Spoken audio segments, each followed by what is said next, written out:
Hello, and welcome to the Charlotte Museum of History's Independence Day History Talks lecture. My name is Adria Vogt. I'm the president and CEO of the Charlotte Museum of History. I want to thank you for joining us for this special event, which is part of the Ron Hankins History Talks lecture series, sponsored by Wells Fargo. The Charlotte Museum of History preserves the 1774 Alexander Rock House, home of Hezekiah Alexander, a signer of the Mecklenburg Resolves and a framer of the first North Carolina State Constitution and Bill of Rights. As the site of the last remaining Revolutionary War era building in our county, we look to explore the history of our democracy and the ideals that were espoused at the founding of our nation, ideals that we as a nation continue to redefine and often struggle to achieve, ideals like liberty, equality, and freedom. In the Declaration of Independence, the founders referred to some of these ideals as self-evident truths. But at a time when Americans seem inundated with conflicting information and unable to agree on what is true, we want to explore the nature of truth in politics and the role of truth in our democracy. So today we're delighted to welcome Dr. Sophia Rosenfeld, the Walter H. Annenberg Professor of History at the University of Pennsylvania and author of Democracy and Truth, Short History. At UPenn, Dr. Rosenfeld teaches European and American intellectual and cultural history, with a special emphasis on the Enlightenment, the transatlantic age of revolutions, and the legacy of the 18th century for modern democracy. She's the author of several books that dive into subjects like the intellectual and political history of language, signs, and gestures, and of course our subject today, the role of fake news, conspiracy theories, disinformation, and the variability of truth in democracy. You can find her books on her website at sophiarosenfeld.com. At the end of this program, we will have time for audience questions. So as you're listening, please type those questions directly into the comments, and we'll discuss them with Dr. Rosenfeld after her presentation. But with that, we'd love to get started. Welcome, Dr. Rosenfeld. Thank you for being here. Well, thank you so much. It's really an honor to speak here today, and I'm very grateful to you, Adria, and to the organizers and sponsors of this event, both within and outside the museum, for making it possible. So, as is by now pretty clear, I'm a historian by training and profession.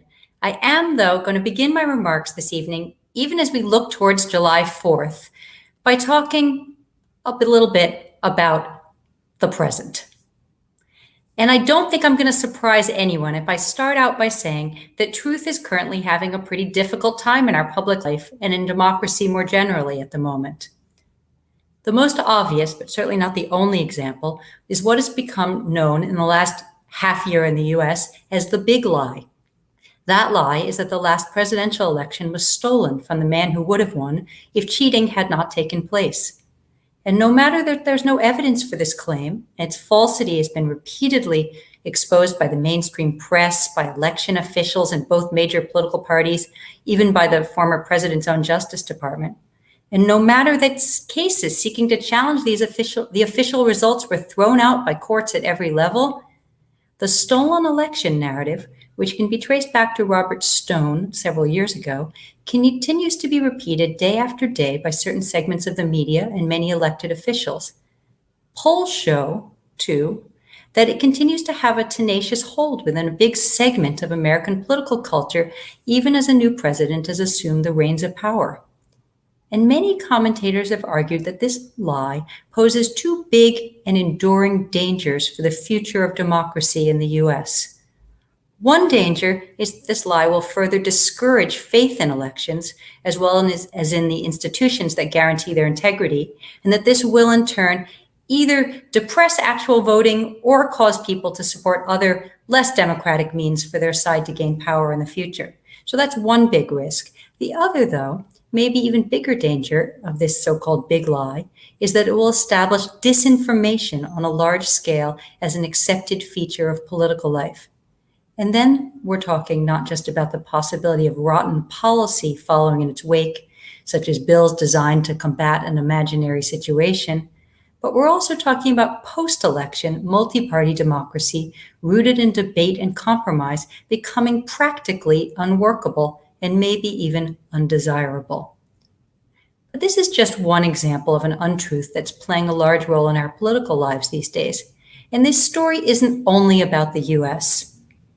For according to numerous verifiable reports, both misinformation, which is wrong information, and disinformation, which is deliberately wrong information are circulating with new force all around the globe, from seats of government to political party platforms to social media feeds, where we've all, with our retweets and likes, become political pundits, publishers, and distributors, as well as consumers. And maybe more seriously, polls, as well as voting patterns, show that a large number of people just don't care. On the contrary, they seem to embrace this rather blurry approach to the lines between truth and falsehood.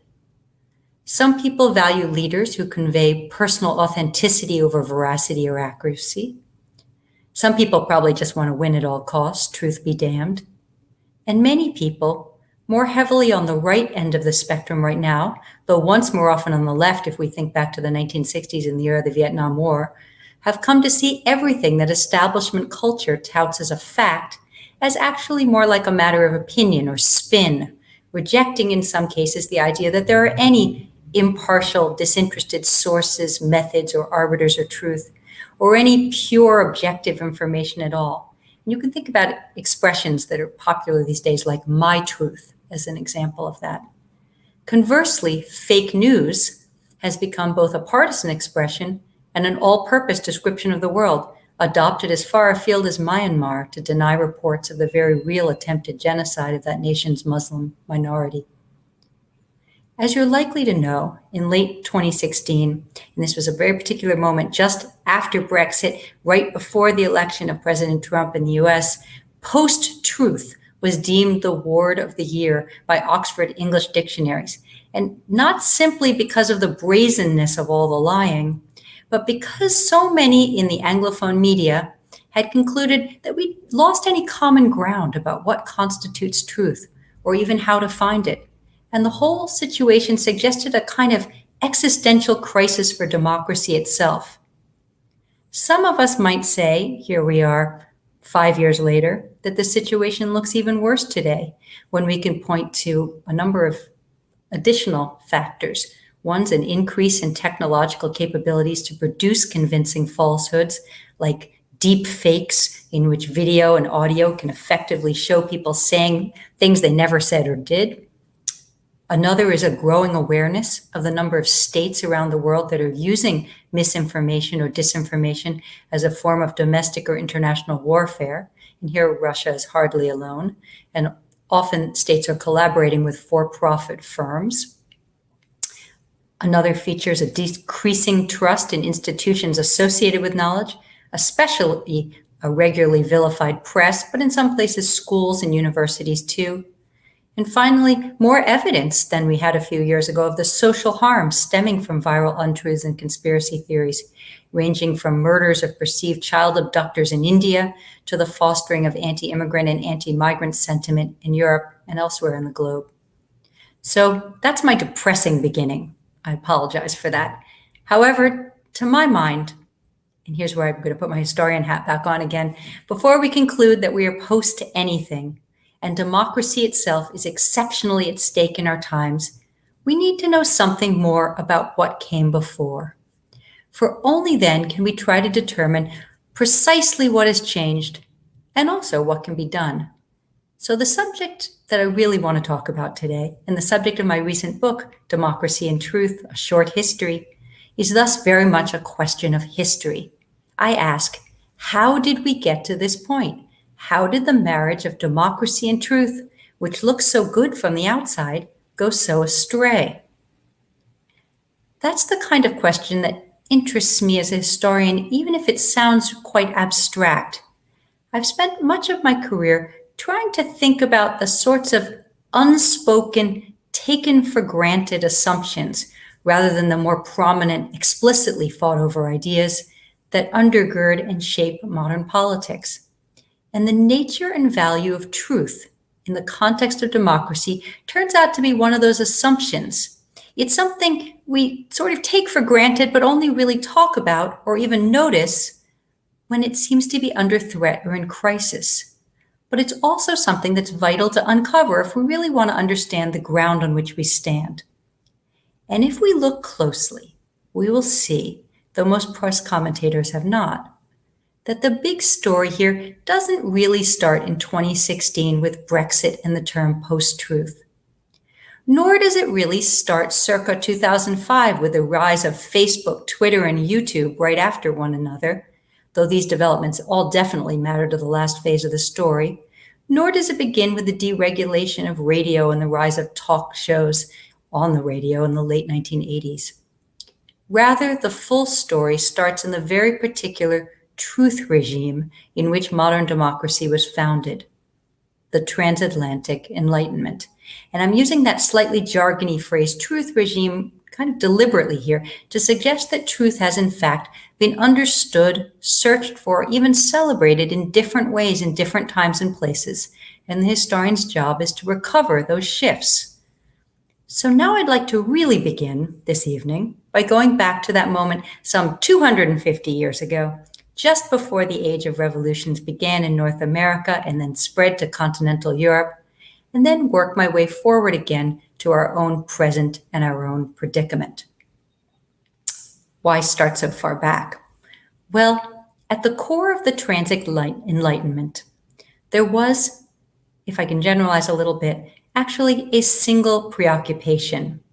How can we collectively eradicate error and myth and false belief, which seemed to many 18th century thinkers to have permeated thinking on topics ranging from relations between the sexes to rulership? And how can we get closer to an accurate picture of what the world is really like? Many 18th century responses focused on methods for knowing things, or what philosophers would call epistemology. But other responses focused on the larger social and political context in which truth about the world could potentially best come to light. And in the second half of the 18th century, critics of monarchy on both sides of the Atlantic, and here you can think of Jean-Jacques Rousseau in France, or Tom Paine here in Philadelphia, where I'm sitting, critics of monarchy developed a particularly novel argument. They claimed that one major comparative advantage of republics, the term for what would evolve in the 19th century into democracies, was that they would have a uniquely close relationship with truth. Whereas kings, like priests and aristocrats, had relied on secrecy and cunning and deception as regular, even valuable tools of rulership. And here you should be imagining the Versailles of Louis XIV, where everything happened through whisper campaigns and rumors behind closed doors. Republics, by contrast, would thrive on exactly the opposite set of values: a taste for concrete evidence for all assertions, transparency so that everything would be visible to the naked eye, and personal sincerity. The writer Louis-Sébastien Mercier, who was a big fan of Rousseau, wrote this book that was extremely popular in 1772, in which he imagined the world of the future and imagined everything would be fully legible to everyone, what we'd now call an open book. And he imagined lying would become a crime. Moreover, in the case of truth, and what would later come to be known as democratic governance, the promise is that one would become an instrument of the other. People would not need to agree on everything, including religious teachings, but established truths, basic moral and factual ones, would serve as the starting point for public deliberation. And then participation in the political process, from debating to voting, would also, in the end, aid in truth's discovery and expression. It was an idea that was appealing to members of a burgeoning capitalist marketplace as well as to devotees of Enlightenment ideals. Republics would ultimately make the dream of the coincidence of virtue and knowledge, or truth-seeking and truth-telling in both a moral sense and in an epistemic sense, a reality. And there are lots of examples. You can think of the Marquis de Condorcet, who's writing in prison at the height of the terror during the French Revolution, who was still convinced that, quote, zeal for truth was the driving force behind the transformations of the present. Or just a few years later, in the late 1790s, James Madison, who defended the new Constitution of the United States with much commentary on its dependence upon truth, declaring as an unassailable fact that, quote, in a republic, light will prevail over darkness, truth over error, unquote. And to a certain extent, I think many of us still agree, which may be why we see a crisis in truth as a crisis for democracy. But, and there's always a but, Here's where things, I think, get complicated and also lead us somewhat back towards the present. Think of the strategic use of we in we hold these truths to be self-evident, as laid out in the American Declaration of Independence almost 250 years ago now, in 1776, as plans for the world's first large-scale republic were being put into place. For Republican thinkers, what would distinguish all truths under the conditions of popular sovereignty, and that is apart from those few truths like 2 + 2 = 4 that you could establish simply by logic, what would establish the truths that mattered for a republic is that they would be collective, communal conclusions. No one person, institution, or even sector, no king or priest or national research body or specific caste would alone get to determine what's what. No one method for getting to truth would reign supreme either. And finally, no one set of truths, and here I mean moral and primarily factual, not logical truths, would ever be definitive or fixed or treated as dogma either. Instead, something like what scholars today call public knowledge would be ideally worked out through a kind of permanently open-ended back and forth among different kinds of people. A small number would play specialized leadership roles, inside or outside of government, as a result of their specialized knowledge. We would call them now, using a 19th century term, experts. A larger number, though never everyone, would operate with whatever everyday wisdom they had as citizens. And jointly, listening to each other, with the help of media, they would ideally come to some kind of basic loose consensus about what causes what's broadly desirable, what's dangerous, and especially how to characterize what's already happened. At least that's how both Condorcet and Jefferson, and if you fast forward all the way into the 20th century, the great democratic political theorist John Rawls imagined it. Moreover, all of this would transpire in what was hoped in the first two republics formed in the Age of Revolutions, in the United States and then France, following almost mystically nothing more than a few basic principles. One was trust in others' basic honesty. It had to be assumed that most of the time people largely meant what they said. Another was the idea of plain speech. This was a style of unadorned communication that ideally allowed for clarity, but also cooperation and trust across class, ideological, regional, and educational divides. And here you can think of Ben Franklin famously using a kind of simple, aphoristic, unembellished language, wearing his fur cap, in contrast to the ornate and fancy language of aristocrats or courts, or today any kind of professional jargon. And then finally, there was free speech, which was the only one of these governing principles to be quickly enshrined in law. So you sort of have trust and plain speech are basic ideas that will operate without any law attached to them. Free speech gets enshrined in law early on. And here the idea, dating all the way back to John Milton in the 17th century in England, was that competition in information, claims, publications would, in a world in which it was hard to be absolutely certain about much, ultimately work to dispel errors in fact and in interpretation alike. And I note that I'm speaking here today, as has already been mentioned, at the former home of one of the framers of the first state constitution of North Carolina in 1776, which guaranteed, in precisely the progressive fashion of the day, freedom of the press as one of the great bulwarks of liberty, the right to assemble together, to consult for their common good, to instruct their representatives, and the right to worship according to the dictates of their own consciences. All ideas that would later in the 1790s be incorporated into the First Amendment. Yet what this loose, open-ended way of getting to truth has meant, if we now turn to political practice as opposed to theory, which is what we've been talking about until now, is that most kinds of truth, under the conditions of what we call democracy, have never actually been self-evident at all.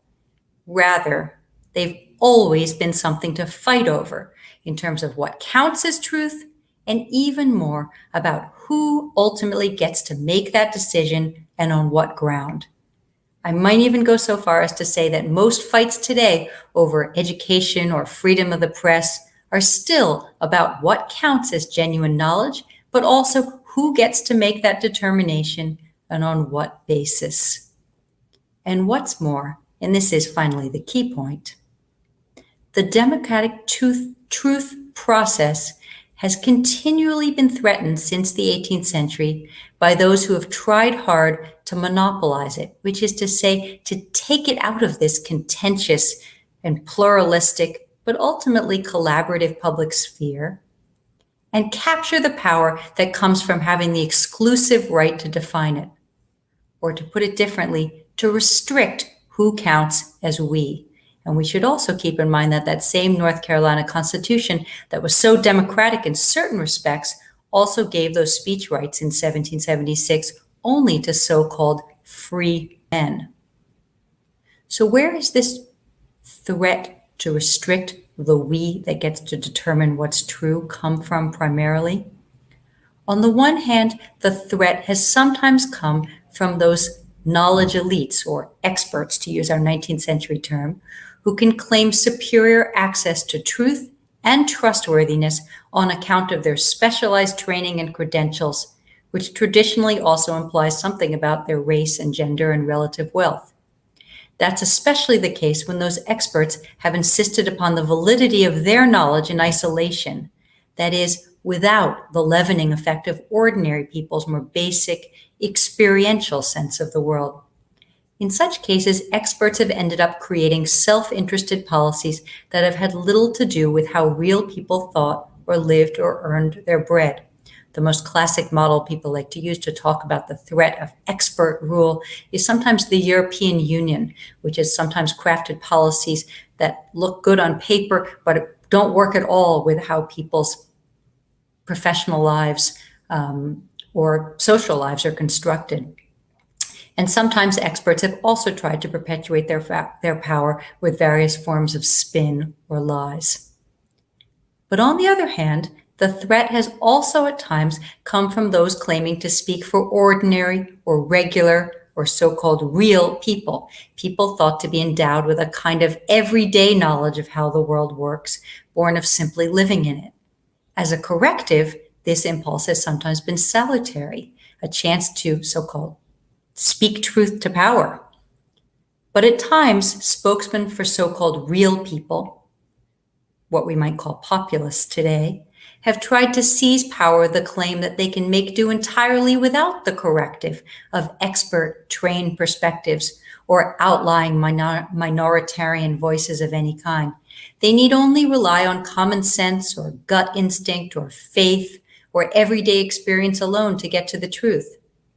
And here one example might be something like climate change denialism, based on the idea that if I look out my window and I see it snowed last winter, I know more about what's really going on than any scientist who's looking at a lot of big data.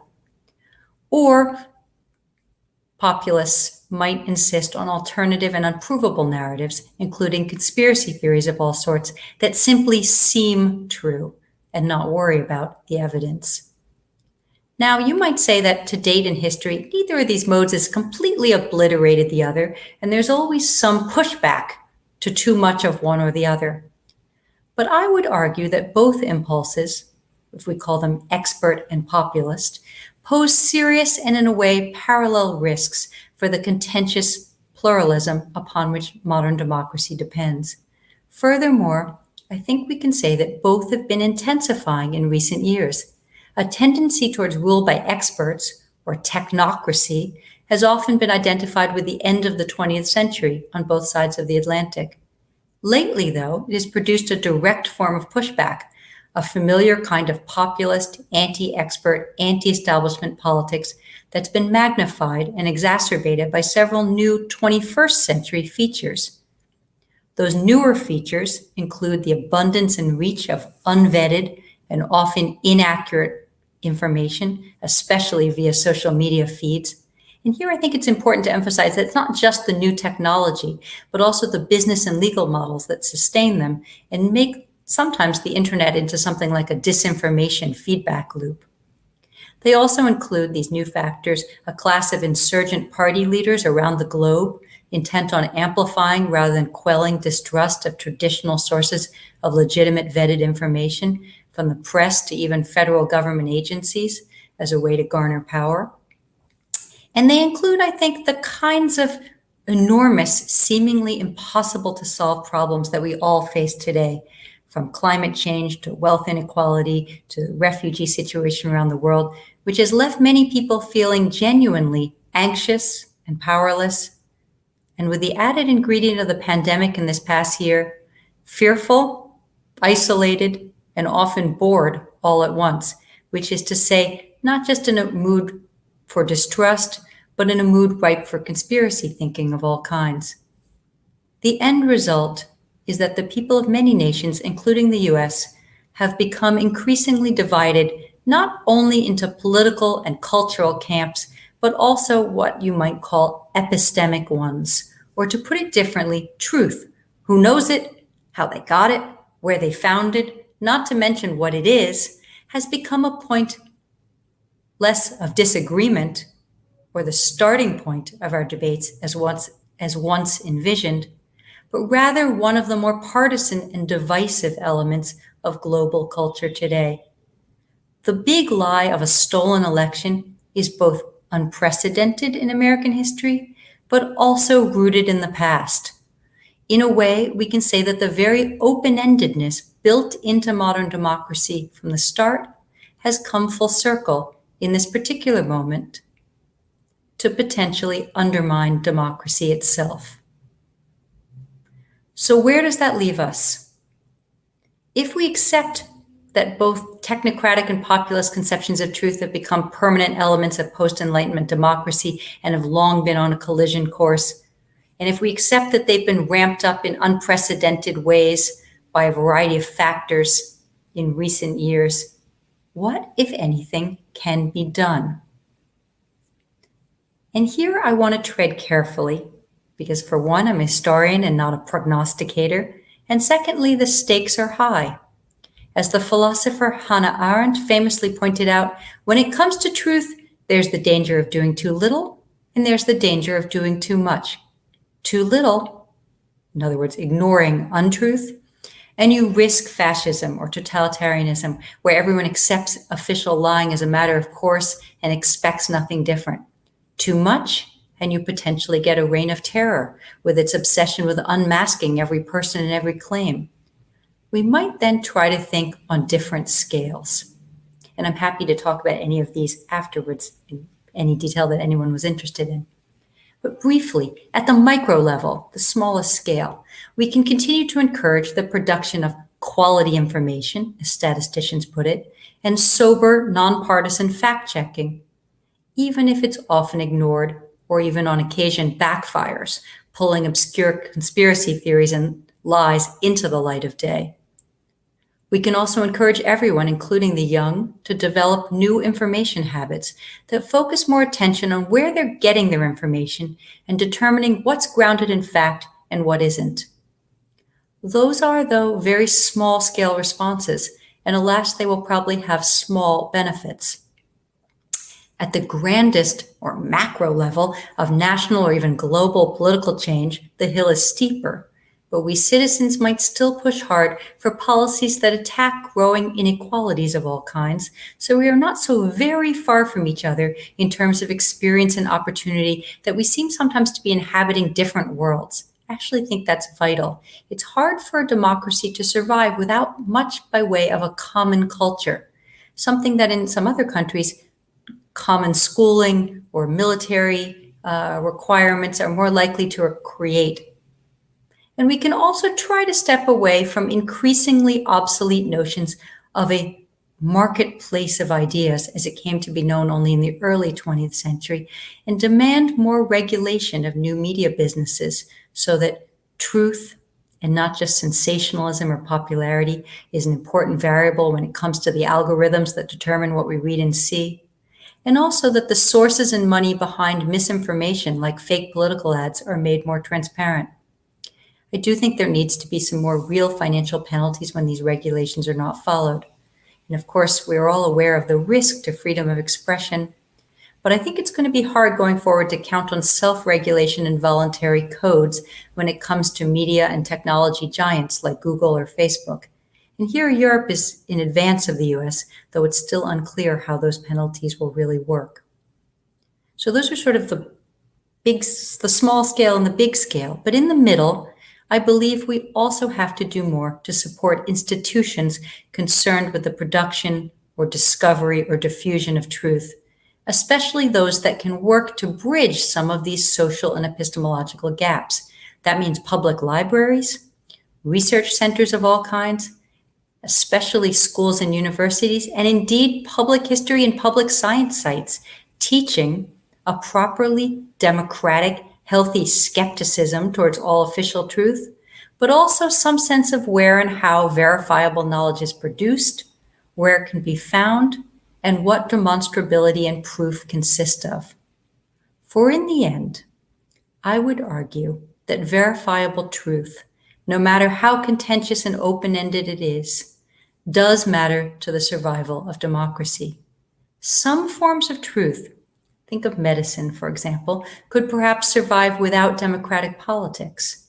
But democracy, whether in a single nation or in a multinational one, can't survive without any commitment to a common foundation of truth and hostility to lies. At a practical level, a basic commitment to truth-telling as a moral position is central to maintaining trust in others at a distance that democracy in its modern incarnation needs to be effective. That much was clear even in the age of revolutions.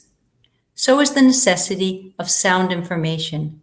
Democratic debate has been premised from the start on the idea that every opinion should be informed by some shared body of facts. How could any group of people, for instance, ever decide on a labor policy if it couldn't first agree about whether the unemployment rate has been going up or going down? But even more than those more obvious reasons for supporting the idea of truth as essential to democracy, I think democracy requires truth as a key aspiration. For without this aspiration towards knowing more and with more certainty, and without the conviction that it's possible to do so, there's little reason why we might want to live under such an uncertain or precarious system of governance in the first place. That's one lesson we might, in fact, take from 1776. History does not tell us how to do this. That is, history does not lay out blueprints for how to realize our ideals. But one advantage of history is that it does help us see the gaps and to see the work that still needs to be done. Thank you very much. Thank you so much for your insights and for your thoughts on this. As public historians, this is something that we think about often. How can we use the teaching, the teaching of the process of history to help foster media literacy and help people reach a consensus about what is truth? So, thinking about how historians know what they know, with a science-based, evidence-based approach, and using a multidisciplinary approach as well. So thinking about how, for instance, we interpret our historic sites with the aid of oral histories, with ethnographic accounts, with archaeological and architectural research, and by studying primary documents and understanding what a primary document is. Could you speak just a little bit about the role of public historians in fostering media literacy and better preparing citizens to reach a consensus about the truth in our republic? I do think that public history sites are vital in this, because only at certain points in life do you learn history in a classroom, but you learn history all the time going through life. You learn it from the press for sure, and you learn it every time you walk by a historical marker, you visit a historical site, you encounter public history in museums, in sites like your own, in so many parts of our landscape involve public history. And that's where people, I think, can develop some sense of the reality of the past, that it's not simply a game, that there are things that verifiably happened and didn't, buildings that got built and that didn't, people who had access to them and who didn't, people who said certain things and people who didn't say others. That, of course, only gets us part of the way. One of the important things about history is that it happens at two levels. There's an establishment of a kind of factual foundation for history, which is much of the work of historians.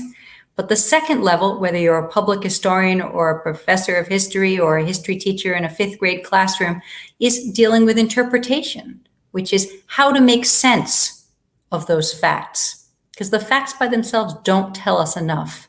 Mm-hmm. And of course, that's what we're fighting over. There are two kinds of fights we can have. Generally, the fights are about interpretation. Yep. Well, thank you for that. We have many questions coming in on the chat, and if you are joining us either live by Facebook or by YouTube, please enter your questions, comments in the chat, and we will get them in to Dr. Rosenfeld as we finish up our conversation here. We do have a question from Nikolai, who's joining us from YouTube.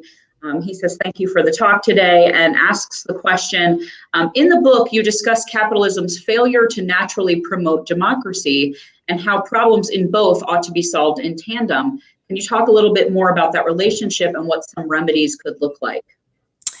Yes, thank you for that question. It's a hard one because, of course, capitalism and democracy developed partly together and partly in some parts of the world quite separately. They are not naturally always a pair. In the US context, they tend to seem that way in part because they are both largely products of our 18th century Atlantic world. Capitalism doesn't necessarily produce truth any more than democracy does, though both require some commitment to truth to work effectively, because you need to have some trust in others.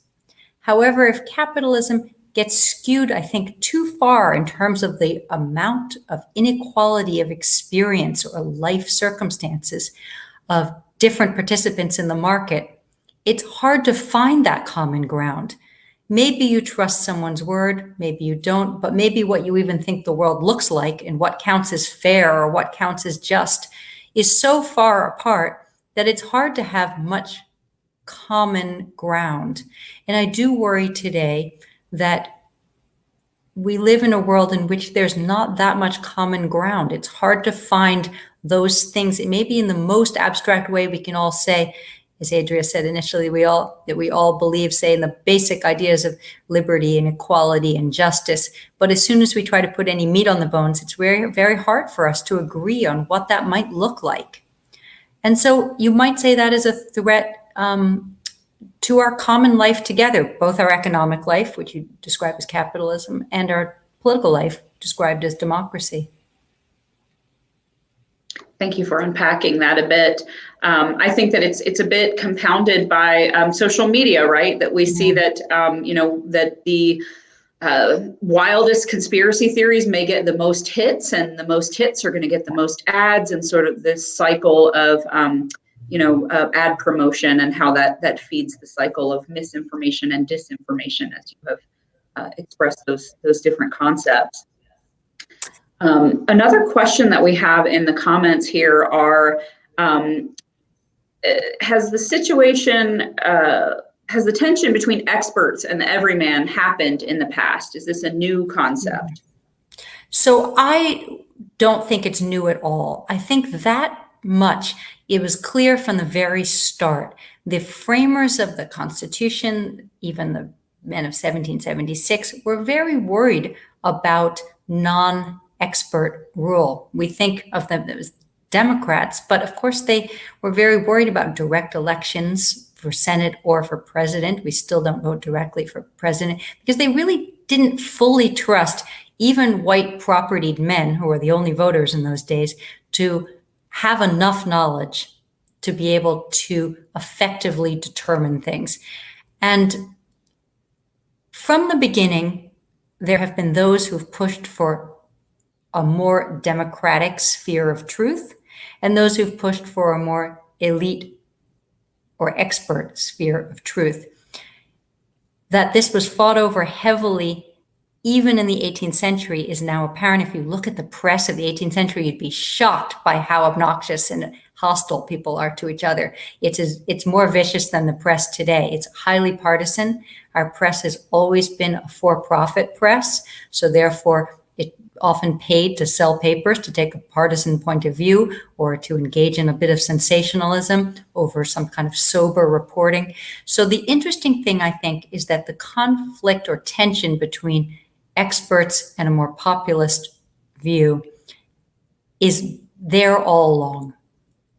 What's interesting to me is how both of those currents have, in a sense, accelerated in recent years, and maybe in part aided by social media, among other factors, have become, I think, larger threats to overtake one or the other than they have been in previous moments. Though I really do think they're, in a sense, built into the early conflicts of the Republic. So what do you think the average person can do to support accurate information in our democracy? That's a good question, right? Because it's sort of, one question is, what do you do to even protect yourself or your friends or your family against disinformation? Right. And I think there are several things you can do. You can be a good consumer of news yourself. You can read or listen to information that's vetted and try to sort of tune out information that's so partisan that it skews the accuracy of what you're receiving. And that's a matter of having sort of good media habits yourself. And then I think it's very important to not circulate information that you're not sure is verified. I mean, we've all had the experience, I think, on Facebook or something. Somebody sends something around and everybody comments and later says, oops, I didn't realize that isn't real. You know, that didn't happen, or that's a fake photograph or something like that. Right. And we should, there's a way in which we need to have kind of good habits as citizens in this world. Now, that won't solve everything on its own, and it assumes everybody's a good actor and only circulates things sort of accidentally. But if you care about truth, then I think you make an effort to seek verifiable information, to teach younger people what it looks like, and to only circulate that which you're sure of. I mean, we once went to, when you need information, you once upon a time went to the library. And then when you went to the library, everything was vetted several times. In other words, what had been published had been vetted by publishers. Then a librarian had purchased that information and decided the book was legitimate in some way. And then that was presented to you. It had been through sort of several cycles. The information we receive now, in some ways, there's an advantage to this unvetted information, but the drawback is that we often can't really tell what it is, and nobody hasn't gone through any checkpoints of any kind. Right. So it's democratizing, but it's potentially dangerous too. Well, that makes me think about educating students. And, we've had a lot of conversations and changes in our K-12 curriculum recently where we're introducing financial literacy. Do you see the need for media literacy in the K-12 realm? I think we're going to come to a point where there's going to have to be some kind of media literacy. I didn't need it growing up because I lived in that library world, because I'm not that young, in which, if you want to know what a word meant, you went to the dictionary because that was the only place you could find it. And my kids live in a world in which they imagine almost everything can be found on their phone, and probably the first thing that comes up is the best one to answer the question. Right. So I do think that what we once took for granted, they will have to learn. And increasingly, I know schools are trying to instill some kind of media literacy, but it's not a really standard part of the curriculum. And I would probably urge educators at every level to start thinking about how to impart two things. How do you get to truth, and how do you detect falsehood? Right. I'd love to get to some of our questions in the comments here. Lawrence, who is joining us from Facebook, asks, how can you trust experts or even vetted or verified information when they usually have their own agendas? Okay, that's the real question of this moment, is this idea, rightly so, that experts are often self-interested, or experts are wrong, or experts conflict with one another. This past year, the COVID-19 has been the perfect example of cases in which sometimes experts have changed their mind. Not all experts have agreed. We've all wondered where to get the most accurate information. So experts do not offer us panaceas. And so this is where a certain amount of skepticism is called for. However, the idea that all experts are always self-interested and are always just spinning, whether they're scientists or historians or journalists or even, government spokespeople in different agencies, leads to a kind of skepticism that's so extreme that one has to fall back almost entirely on kind of conspiracy thinking, that, it's all a hoax, everything's a plot. Most of the time, the best we can do is try to look for where there's consensus among experts. So for instance, if 98% of scientific authorities say the planet is warming, I don't have the independent ability to determine otherwise. I can't be 100% sure they're right, but probably the best I can do at this point is to accept that where expertise exists, this is the consensus of our moment. Can it change in 50 years? Sure. But I don't have a better way to get there. And the other way to get there, which would be a kind of extreme skepticism that everything was a kind of hoax, would probably lead me conversely down a rabbit hole of misinformation. But I do respect the idea, certainly, that I'm, and I think it's important to also clarify that I'm not saying that experts are always right. In fact, I do think experts without public, as I tried to establish, expertise without the public's engagement, without the public expressing experiential knowledge, is a mistake, just the way kind of experiential knowledge without expertise is a mistake. Great points. Thank you so much. We have some other comments here, taking some things in some different directions. Vicky is asking from our Facebook page, talking about critical race theory as one of the frameworks that we use to understand the world and the past. What other theories or frameworks guide your work as a historian? An interesting question. And critical race theory is so much in the news right now. And, and many people mean many different things by it, I should point out. A theory is only as good as it helps explain a set of facts. So a theory is useful if it helps a lot of facts make sense together. That said, we always are reinterpreting in various ways the facts that we have, the established facts, because our own world is changing all the time. And for instance, the focus on race as a central category of American and maybe global experience is certainly a product of the fact that we are all more attuned these days to the ways in which race works in the present. And it doesn't mean imposing the present on the past, but it means asking new questions about the past. So I suppose, like most historians, what happens in the world around me shapes all the time the way in which I look again at the set of facts. So historians, for instance, to give another kind of example, historians didn't pay that much attention to women's roles in the past until really the 1970s into the 80s. Why then? Because the rise of feminism brought attention to the fact that we'd spent very little energy collectively thinking about what women's experiences had been in the past.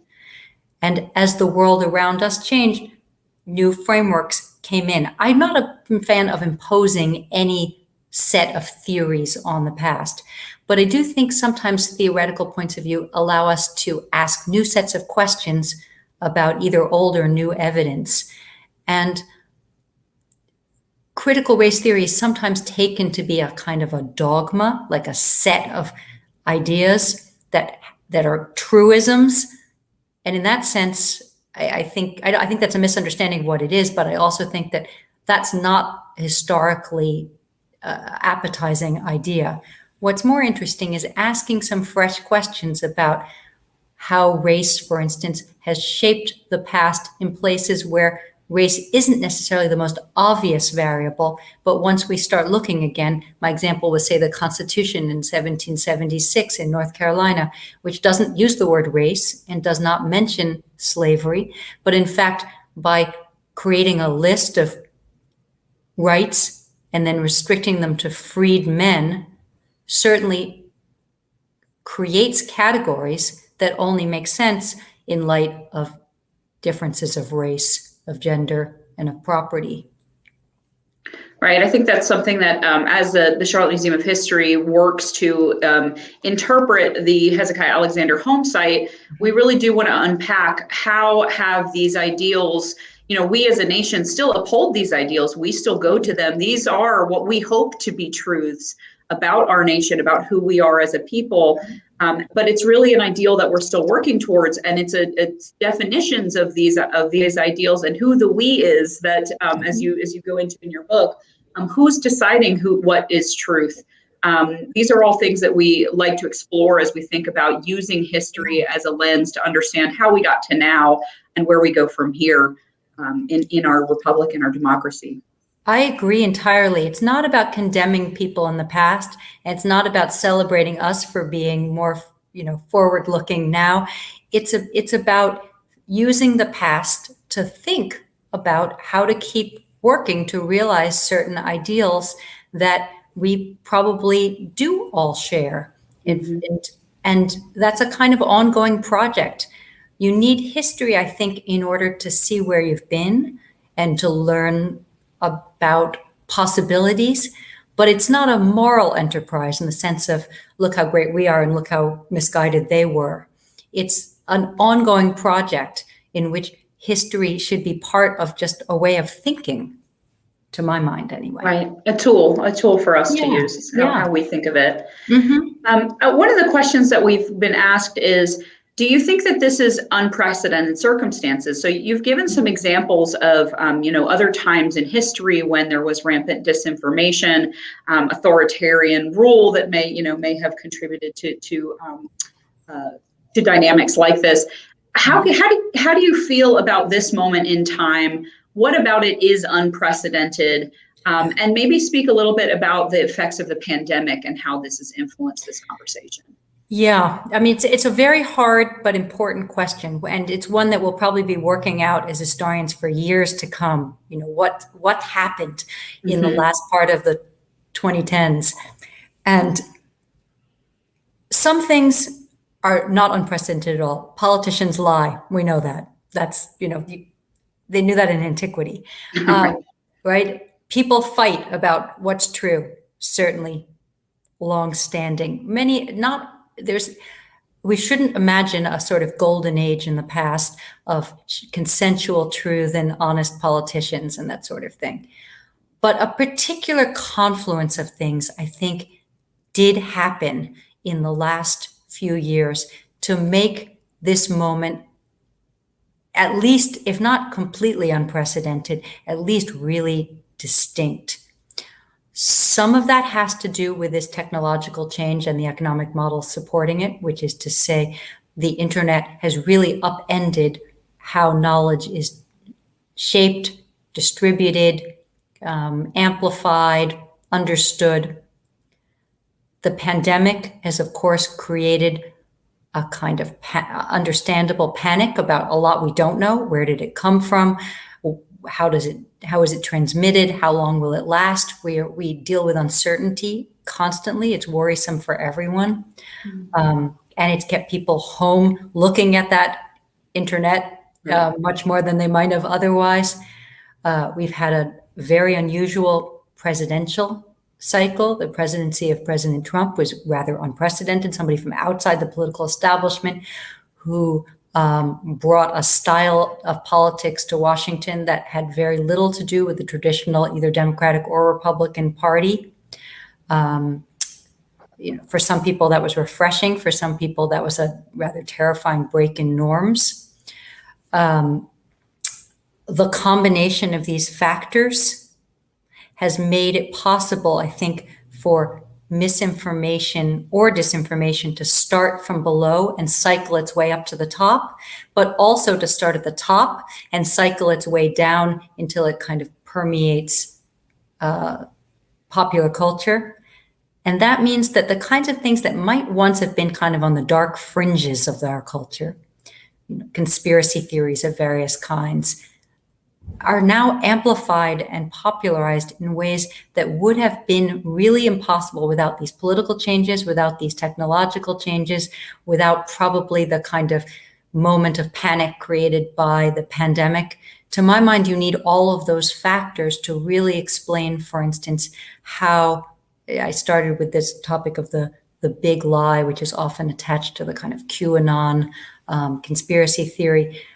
That probably, something like that might well have existed in previous moments, probably close variants. Many of the elements of QAnon are common ones to conspiracy theories from the past, but it would not have had the traction and the spread that it has now. So I think that's what really makes this moment unusual, and to my mind, potentially alarming. Right. I think the isolation of the pandemic probably factored into this as well. I think about, people being separated from their families and the dynamic of a Sunday dinner, for instance, and bringing a multi-generational family together where you might be forced to sit and listen to different opinions than your own, outside of your selected social media bubble with people that you love, and that dynamic of being in isolation and away from that, also seems to have had an impact on the wider spread in the availability of being able to hide in your silo, right? Being able to only consume the media that agrees with your existing points of view. So I loved your comment about being a conscientious media consumer. I think that's something we can all take with us for sure. But your model of the dinner part of the dinner, which you have family members who don't always agree about everything but love each other, is a perfect one for sort of what you'd want to see on a larger scale, right? And in some ways, you don't want everybody to agree about everything, but you want some sort of common sense of trust in each other, an ability to agree sort of what's what, and then disagree about how to interpret it or about what should be done. And if we're not talking to each other in those ways, it's really hard to see how you would get there. If I just consume, my corner of the media universe and you consume yours, and we both sit alone, when we just get angrier and angrier at the opposite side, and there's no kind of reality check going on, it's hard to see how we get back to anything like your, the Sunday night dinner model. Right. I hope we can, as a nation. I think it's important for our democracy that we do search for consensus and try to understand the truth. I do hope that we, as an organization, as public historians, can do more to foster media literacy to help people understand the truth about our past as we know it and how we know what we know. So we have a couple more questions and just a few more moments to ask them. If you do have any other questions for Sophia, please pop them into the chat. We love to hear from you all as we wrap up this conversation today. Just fascinating. Thank you so much for being here with us. One of the questions that came in is, do other countries face these same types of issues? Is this a uniquely American problem? And the answer is definitely it is not. Now, it's a little different in different places. People use different media platforms. There are different political parties. But this has been a global phenomenon. India is certainly suffering from disinformation. Brazil, it's Russia.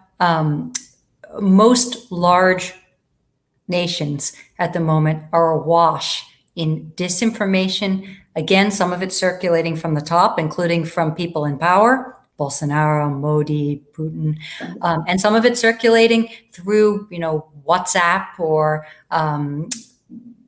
all kinds of social media that has promoted, in some cases, violence towards minority groups, circulated rumors of various kinds, and probably any solution has to be global, simply because the internet is by definition not place specific. We can't really control what's said or done in the name of what's been said in a kind of domestic framework entirely. And that's what makes solving this problem that much tougher, I think. Right. Well, I see that we have come up on the end of our time with you today. I want to thank you so much for being here with us from Philadelphia. We have many comments in the chat thanking you for providing good food for thought and for learning. We know that this conversation is really helping us understand our democracy a little bit better and what we can do as media consumers and potentially producers. So I want to thank you and thank our audience for joining us and for asking such great questions. Again, this program was supported by Wells Fargo through the Ron Hankins History Talks Lecture Series, and we are so grateful for their support. You can also support the museum and help us continue offering engaging and insightful programs like these by donating any amount today at charlottemuseum.org/donate. We hope you will visit us at the museum and stay engaged with us. For more information and tickets to visit us, visit charlottemuseum.org. Thank you for joining us, and I hope you all have a wonderful evening. We hope to see you soon. Thank you so much, too. It's been really a pleasure. Thank you for your excellent questions. Thanks for joining us. We hope to connect again soon. Bye-bye. Bye-bye.